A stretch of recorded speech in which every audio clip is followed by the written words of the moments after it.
Hipertensão, dizem que é uma doença silenciosa e crônica e eu vou perguntar para o Dr. Edmo. Oi, Regina. Tudo bem? Tudo Como bem? vai? Faz tempo, Prazer hein? revê-la, faz Prazer tempo, né? todo meu. Dr. Edmo, é uma doença? É uma síndrome, né? Um conjunto de sintomas que estão relacionados a várias coisas que a gente vai tentar esclarecer. É silencioso? É muito silencioso. Lamentavelmente, mais de 80% dos casos não dá sintoma. Às vezes o sintoma é um derrame cerebral, por exemplo, ou um infarto do coração. Então oferece risco. Oferece risco, por isso que é perigoso ser silenciosa. Aí precisa realmente de um acompanhamento periódico. Então, teremos perguntas do pessoal de casa, mas antes algumas imagens para a gente ir entendendo melhor o assunto, para depois entender, inclusive, as perguntas, as respostas, perdão. Pressão arterial. Afinal de contas, o que é isso? Então, essa tabela é para ilustrar que a pressão arterial, principalmente a segunda pressão, porque a gente sempre tem uma primeira pressão e a segunda. A primeira pressão é quando o coração contrai, Regina. É o momento. Como assim, primeira pressão? Porque Por exemplo, fala 10 por... A minha, por exemplo. A sua qual que seria? A minha 11 por 5, Então, 12 por 6. Então, por exemplo, vamos pegar 11 por 5. Tá. O 11 é a primeira pressão ou pressão sistólica. É o momento que o coração contrai. É o momento de maior carga. E o 5 é o momento que a pressão diminui para o coração poder relaxar e se preparar para o próximo batimento. Perfeito. Então, eu queria deixar claro que quando a segunda pressão atinge, por exemplo, 9, próximo de 9, 89 ou 90, já é uma hipertensão considerada leve. A segunda pressão, A segunda pressão, não quando pode atinge, chegar perto do 9. Não pode chegar perto do 9. Às vezes a pessoa está com 11 por 9, 12 por 9, 13 por 9. Aí você fala, mas 11, 12, 13 não está bom? Essa pressão está boa, mas a segunda pressão, que está 9, ela está acima do aceitável. Ótima explicação, Então, doutor essa é uma Edmo. dica interessante no dia a dia. Tá. E além disso, quanto maior a elevação, vai ficando mais grave. Então, hipertensão moderada, severa, muito severa, ou seja, o risco vai aumentando à medida que a gente vai seguindo aqui para baixo na tabela. Mas a primeira pressão também não pode ser desprezada. A primeira pressão a gente não pode desprezar, ela tem uma flexibilidade maior, mas pessoas que têm 18, 19, 20 e aí para cima, também é perigoso. Então, a recomendação é um máximo na primeira pressão em torno de 14 ou 15 na primeira, Tá. e o máximo na segunda pressão 8, 8,5. Nossa, então 9 é proibitivo. 9 já é realmente indicativo de uma hipertensão de grau leve. Tá. Vamos para outra imagem. A gente vai ver agora nessa próxima tela, que vai entrar daqui a pouco, quais são o que acontece, os sintomas durante uma crise? A hipertensão arterial, ela tem órgãos-alvo no corpo. Então, por exemplo, os olhos, a gente vê ali a visão turva, os olhos ficam comprometidos ao longo do tempo por pequenas lesões que vão se formando como consequência de picos de pressão. O cérebro pode ter alterações, então a pessoa tem tontura, tem uma certa confusão mental, pode até convulsionar muitas vezes, e o coração, sem dúvida nenhuma, que a manifestação é a dor no peito, a falta de ar, a palpitação, o cansaço. Mas então, doutor Edmo, são sintomas que só um paciente pode relatar. O paciente tem que relatar, só que muitas vezes, Regina, é silenciosa, igual a gente falou inicialmente. Então, tudo isso que eu estou colocando aqui, às vezes não aparece. A gente percebe que a pessoa está diferente pela cor da pele, a pessoa fica muito avermelhada, ruborizada. Aí você pergunta, você está se sentindo bem, está tudo bem, você não está estranho, não está sentindo... Aí a pessoa, parece que tem alguma coisa estranha, um peso na cabeça, aí você vai, mede a pressão e detecta uma crise hipertensiva. Tá. E no começo da nossa conversa você disse que a hipertensão tem órgãos que são alvos. Órgãos que são alvos. Quais são esses São três, órgãos? principalmente. O sistema oftalmológico, né, a visão, o cérebro, sistema nervoso e o coração. Também dá para incluir os rins, como aqui colocado. Os Grave, rins, hein? Os rins já é uma fase um pouco mais avançada, quando a pessoa até para de urinar, precisando até de hemodiálise muitas vezes, porque o rim paralisa pelas consequências aí lesivas da hipertensão. Podendo causar, então, derrame, que é o AVC? Derrame, olha que interessante, Regina, demência. Hoje nós estamos vivendo essa história do Alzheimer, né? Existem vários tipos de demência. O Alzheimer é um tipo de demência, existe a demência da idade, mas seja Alzheimer, seja demência da idade, isso pode ser acelerado por pressão arterial que não é bem controlada. Que coisa, doutor Edmo. E a gente busca um envelhecimento saudável. Imagina uma Exato. pessoa que está ativa e de repente começa a esquecer, não fala coisas com coisa, começa Isso a a confundir. partir de que idade, doutor Edmo? A gente vê isso a partir de 50 anos para cima, um agravamento, um processo gradualmente maior. Tá, que são pessoas relativamente jovens para ter Jovens, ativas, né, episódios de intelectualmente, demência, ativas no dia a dia, que precisam da memória, da concentração. Tá. Vamos às perguntas do público? Vamos lá, a gente vai começar respondendo a pergunta da Amanda. Todos os dias acordo com o meu coração acelerado e quando meço, sempre a pressão está alta. Isso pode ser ocasionado pela apneia do sono? Tenho há 2 anos. Esse distúrbio pode causar hipertensão severa. Então veja, olha, a apneia do sono é aquele sobressalto para respirar durante o sono.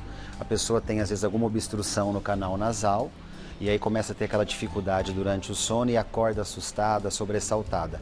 Esse esforço de acordar sobressaltado pode ocasionar hipertensão. Eu acompanho muitos pacientes no consultório que inclusive já têm o coração mais musculoso, mais hipertrófico, maior, como consequência da pressão arterial, cuja causa está sendo a apneia do sono. Então você tratando a apneia do sono, fazendo às vezes uma cirurgia no nariz, corrigindo um desvio de septo, por exemplo, você resolve a hipertensão. Ô, doutor Edmo, e coração aumentado é um problema? Coração aumentado significa diminuição de força. Parece engraçado, né? Porque coração maior poderia ser entendido como maior força, é o contrário. Não. As fibras se distendem ou elas ficam mal organizadas e isso gera uma perda da força. Tá. Mais uma pergunta. Marlene, o que fazer de imediato durante uma crise hipertensiva? Veja, uma crise hipertensiva, por definição, é a elevação da pressão, numericamente falando, em associação com algum sintoma. Tontura, falta de ar, aqueles sintomas que nós vimos. A ideia é já de imediato ou chamar o socorro, SAMU, algum serviço de urgência. De imediato? De imediato. Ou, se você tiver condições, tiver alguém que possa te levar, ir ao hospital. O que pode ser feito durante o trajeto até o hospital? Se for uma pessoa que já tem a pressão alta e tome algum remédio, ela pode tomar uma dose adicional daquele remédio para tentar controlar um pouco.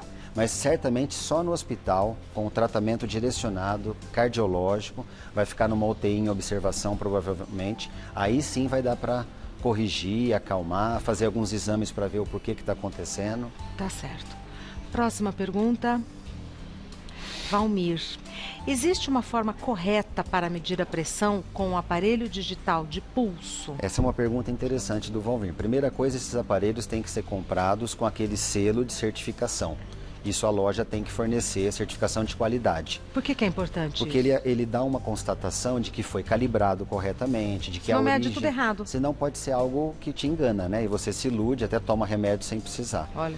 Além disso, é importante quando você comprar, saber exatamente se o aparelho é para ser usado nessa região do membro superior ou aqui em cima. Vai alterar? Porque pode alterar. Aqui é um calibre e aqui é outro. Isso até eu queria deixar ressaltado. Às vezes você coloca o aparelho aqui, ele fica fofo aqui, frouxo, né? Ele não mede adequadamente. E ao mesmo tempo não pode ficar excessivamente compressivo. Então isso você tem que medir até o teu braço no dia que você vai fazer a compra do aparelho. Você pode ver se é melhor aqui, se é melhor aqui. Para ajustar já tudo bonitinho. É de acordo com o tamanho do nosso e a espessura do nosso braço. Tem pessoas com o braço muito grande, tem pessoas que têm o braço menor. Às vezes, por exemplo, um adolescente que o braço ainda é muito fino, uma senhora de idade que já perdeu muito tecido, tem aquele bracinho infantilizado, né? Você não pode colocar um aparelho que fique sobrando muito. Então, e saber se vai ser no pulso mesmo, como ele colocou, ou se nessa região aqui da porção do braço, porque nós chamamos isso de braço e isso de antebraço. Tá. Então é interessante avaliar esses detalhes e ver a calibração se está ok, né? Vale a pena ter esse aparelho ou é só mais um instrumento para a gente entender tudo errado? Né? Eu acho, Regina, que é importante ter, porque num dia, às vezes à noite, na madrugada, final de semana, você sente alguma coisa estranha. Você não sabe como conduzir, você não encontra o teu médico naquela hora, o pronto-socorro não é tão perto. Pelo menos você tem como já aferir e determinar isso. Tá. Então eu acho que ele é uma ferramenta auxiliar, ele não pode ser substituto do médico, da consulta convencional. Ótimo. Próxima pergunta. Silvana, após muitos anos de uso, o remédio para hipertensão pode perder o efeito? Pode, isso é extremamente comum no consultório também. A pessoa chega dizendo assim, não sei o que está acontecendo, eu uso tal esquema de remédios, 1 ou 2 remédios, e minha pressão começou a ficar alta. Isso pode ser consequência de uma adaptação das nossas células àquele produto que está sendo usado. É como se acostumasse, né? E aí a pressão começa a subir, aquele substrato já está comum na nossa célula, no nosso sangue, então você precisa substituir. Então é comum acontecer isso. Depois de quanto tempo, doutor Edman? Olha, tem remédios que é média. muito rápido, Regina. A gente vê 1 ano depois a pessoa já tendo uma instabilidade da pressão. Mas os remédios, esses mais novos, de nova geração, a gente vê pelo menos acima de 5 anos. Eles duram no mínimo 5 anos. Tá, sem precisar mexer. Sem precisar mexer tanto. Tá. Próxima pergunta. William, há 2 meses tomo remédio contra a hipertensão.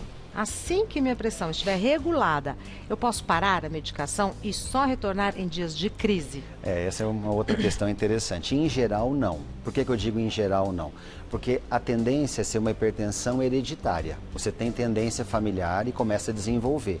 Ou seja, não adianta você esperar ter a crise para tomar um remédio. Você tem que prevenir a crise. E para isso precisa tomar um remédio. O remédio é para prevenir. Para prevenir, você crise. não vai deixar acontecer a crise. Agora, pode ter algum caso isolado onde a pessoa não tem a pressão alta, ela começou a ter picos isolados, um estresse excessivo, uma disfunção hormonal, a mulher na gravidez, por exemplo. E aí, passando aquele momento mais tenso, você pode deixar sem a medicação, porque a pessoa não era hipertensa, ela teve uma reatividade temporária. Isso quem decide, ou melhor, quem esclarece é o médico. Obrigatoriamente o cardiologista. Não dá para a pessoa fazer essa automedicação, essa autodecisão. Tá. Vamos continuar com a pergunta da Rosália. Meço a minha pressão todos os dias pela manhã, que fica em torno de 12/8. Só que no consultório médico, ela sempre está acima de 15/8.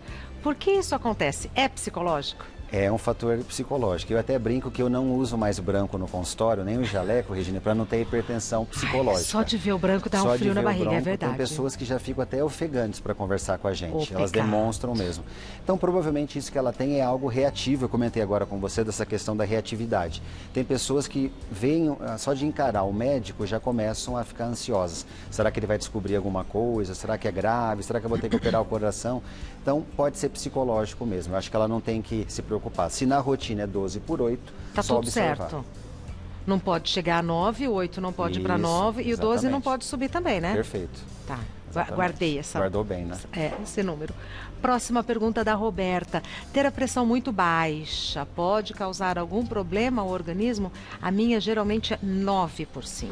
Em geral, as mulheres são as que mais têm pressão baixa. A sua é baixa, inclusive, minha é que baixa. você falou. Isso tem uma grande vantagem. Dificilmente você vai ter um derrame cerebral na sua vida. Porque até subir a ponto de ter uma lesão cerebral, você tem a pressão mais baixa, é mais difícil. A grande desvantagem é que pessoas que convivem com a pressão baixa é tão no limite inferior que um dia muito quente, que você desidrata ou que você não toma adequadamente água, sucos, caindo um pouquinho mais, você vai sentir muita tontura. Você vai suar frio, você vai ficar meio tonta. Então, a recomendação para todas as pessoas com pressão mais baixa é tomar bastante água, sucos. Então, hidratação de pelo menos aí 2,5 litros a 3 litros por dia. Aquela recomendação de colocar um pouquinho de sal embaixo da boca, procede? Procede. No momento agudo que a pessoa está se sentindo muito mal, a gente faz algumas coisas. A gente pede para a pessoa sentar ou deitar, para não ter risco de cair. Se ela estiver sentada, a gente abaixa a cabeça da pessoa contra o próprio tronco, né? Você faz esse movimento que é para o sangue se concentrar mais nessa região. E em termos de líquido, melhor coisa ou é água com sal ou mesmo água com açúcar. Uma das duas vai ser suficiente para estimular e dar aquela disposição. Com açúcar também vale? Com açúcar também. Se não tiver o sal ali, muitas vezes eu já usei açúcar. O açúcar já dá uma ativada ligada, no cérebro, né? Exatamente. A pressão que dá é que a gente liga de novo. A gente liga de imediato, Mais uma pergunta da Eliane. Minha filha tem pressão alta e agora está grávida. Quais os cuidados que ela precisa tomar para não ter pré-eclâmpsia? Essa é uma situação muito delicada porque ela já tem pressão alta e agora ela engravidou. Então ela pode ter a crise hipertensiva na gravidez, que é a chamada pré-eclâmpsia, com risco até de aborto, com risco de ter que interromper o parto. Sério? É sério. Então o que ela precisa? Um acompanhamento trimestral com seu cardiologista, orientação quanto ao reduzir o teor de sal, teor de temperos muito fortes, cuidado com o tipo de comida no dia a dia, se são processados, se são gordurosos. Então, uma orientação alimentar rigorosa, mas um acompanhamento trimestral com o cardiologista para que ela não tenha essas complicações. Senão ela vai ter que interromper o parto pode ser que nasça prematuro muitas vezes, ou o mais grave seria um aborto eventualmente, Nossa. uma hemorragia no parto causado pelo descontrole da pressão. Então, ela precisa ter o acompanhamento do obstetra, mas agora do seu cardiologista. As grávidas com hipertensão, se fizerem tudo certinho, conseguem ter uma gravidez tranquila e saudável até o final. Conseguem ter, porque existem medicações que são específicas para o período gravídico. Tá. Nós não podemos usar todo o arsenal que a gente usa no dia a dia na mulher grávida. Isso. Tem um protocolo, mas dá para tratar, controlar e a gravidez segue tranquilamente. Perfeito. Doutor Edmo Atic Gabriel é médico, cardiologista, é de Rio Preto. É de Rio Preto, Sou né? de Rio Preto, com certeza. Como é que tá lá? Então, a cidade continua progredindo, um Calor? calorzinho, intercalado com um pouquinho desse tempinho meio frio, né? Pois é. Site do Dr. Edmo Atic Gabriel é drgabrielcardio.com.br. Muito simples, drgabrielcardio.com.br. Não tem Instagram? Tem o Instagram, é Edmo, com demudo, A Gabriel. Edmo A Gabriel, tudo junto. Tudo junto. Edmo A Gabriel. Isso. Muito obrigada, prazer Obrigado em mais vê-lo, uma viu? vez. Manda um beijo para os meus Tudo de bom. conterrâneos. Obrigado, Vai Regina. com Deus. Obrigada. Obrigado.